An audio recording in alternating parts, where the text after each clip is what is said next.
طبعا هذه بطيخة حبحب جح.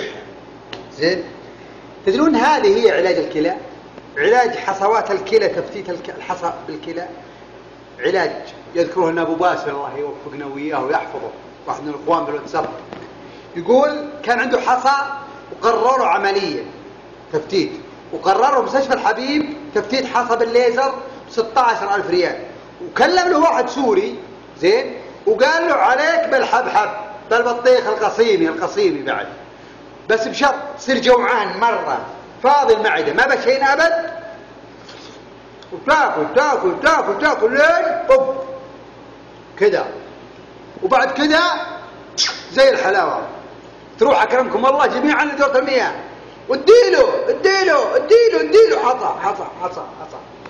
ترى هذا معلومة طبية، والله معلومة طبية وأنا صادق وأشهد على ربي، ولا تنسون من دعائكم، ولكن أجيبها بالقالب الكوميدي عشان تقبلونه. خل جوعان مرة يوم كامل 3 مرات أقل شيء، واضرب له حبحب، اضرب له، خل عندك الكلى يا تنفس منها. ترى هذا هو سحور أفغانية على فكرة عشان يشبعون بسرعة.